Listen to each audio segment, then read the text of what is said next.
Hər böyük bir hekayə kiçik bir evdə başlayır.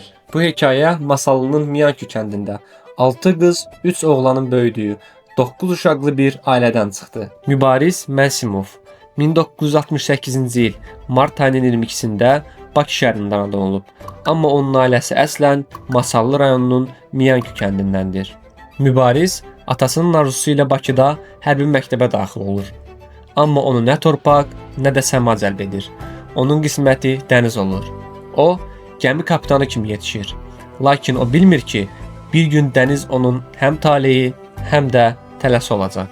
Sovet İttifaqının dağıldığı ərəfələr 1990-cı illərin xaotik burulğanında hər kəs öz itkilərini sayırdı. Mübariz Mənsimov isə imkanlarını saydı. O, 3 dostu ilə cəmi 150 tonluq bir balıqçı gəmisini kirayələdi. Təsəvvür edin, böyük bir imperiya aşpazlıqdan başlayan dənizçinin kiraya götürdüyü kiçik bir balıqçı gəmisindən doğuldu. 1998-ci ildə Türkiyəyə üz tutan Mənsimov burada Palmali şirkətlər qrupunun təməlini qoydu. Maraqlısı isə bundan ibarətdir ki, Palmali adı Mənsimovun bir gün öncə baxdığı Robinson Crusoe'nun filmi ilə bağlıdır. Bəs ilk zamanlarda sadəcə kiçik bir agentlik olan Palmali qısa bir zamanda necə dünya nəhənginə çevrildi? Onun strategiyası sadə, lakin cəsarətli idi. Öncə müştərilərinizə xidmət verin, sonra gəmiləri alın. Mənsimov əvvəlcə Lukoil, BP, Sokar kimi dünya nəhəngləri ilə uzun müddətli, milyardlarla ölçülən daşıma müqavilələri imzaladı. Mənsimov əlində müqavilə ilə banklara getdi və onlara bu müqavilələri girov qoyaraq kreditlər götürdü. Palmali xüsusilə Volga-Don kanalı boyunca neft daşımalarında inhisarçı mövqe qazandı. Hətta bir dövrdə Rusiya neftinin təxminən %75%-nin Palmalinin tankerləri ilə daşınırdı. Bu sadəcə biznes deyil, dənizlərin suverenliyi idi. Şirkət 21 ölkədə ofis açdı. 45 minə yaxın insana iş verdi. Miyanküdən çıxan bir dənizçi dünyanın 7-ci ən böyük gəmi şirkətini yaratmışdı. O pul qazanmağı bacarırdı, amma qəlbləri qazanmağı daha çox sevirdi. Mübariz İbrahimov bu böyük imperiyanı tək özü üçün qurmamışdı. Mənsimov yüzlərlə kasıb, amma istedadlı Azərbaycanlı gəncin Türkiyədə və xaricdə təhsil xərclərini qarşıladı. Onlar sadəcə tələbə deyildi, həm də gələcəyimizin ümidi idi. Onun maliyyələşdirdiyi Hilal Akademi xaricdə təhsil ocağı minlərlə gəncin həyatını dəyişdi. O, sadəcə balıq vermədi, həm də balıq tutmağı öyrətdi. Vətən müharibəsi qaziləri bu onun ən emosional yarası idi. Hətta düşmənin hücumu zamanı ağır yaralanan Qazi Qoşqar Hacıyevin hekayəsini eşidəndə bir an belə tərəddüd etmədi. Şəxsi təyyarəsini onun ixtiyarına verdi və müalicəsini Türkiyədə öz üzərinə götürdü.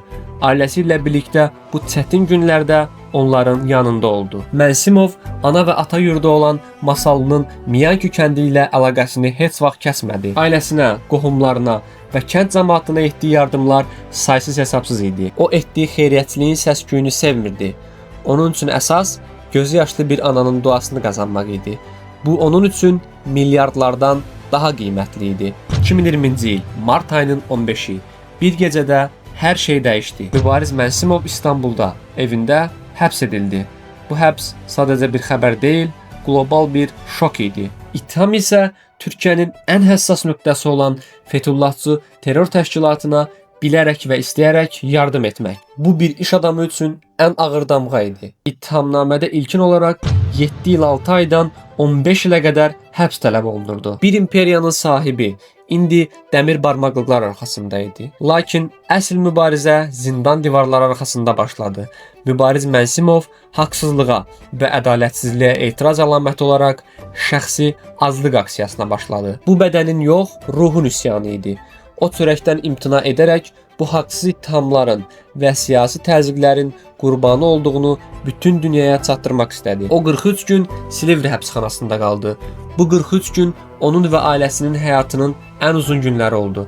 Anasının ürəyi hər gün onun həbsxana divarları arxasından bir xəbər gözləyirdi. Mənsimovun həbsdəki ən böyük ağrısı isə anasından uzaq düşmək idi. Və nəhayət məhkəmə.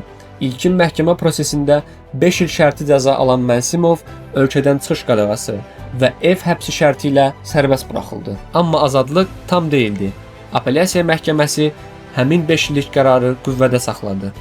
Mübariz Mənsimov isə bu həbsin siyasi sifariş olduğunu, ona qarşı qurulan bir oyun olduğunu israr etdi. Bir gəmiçi fırtınada gəmisini itirə bilər, amma ruhunu əsla. Mübariz Mənsimov bu müddət ərzində böyük itkilərə məruz qaldı. Palmali Holding iflasa sürükləndi. Yüzlərlə gəmi əldən çıxdı. Borclar 9 milyon dollara çatdı. Lakin Mənsimov ruhən sınmadı.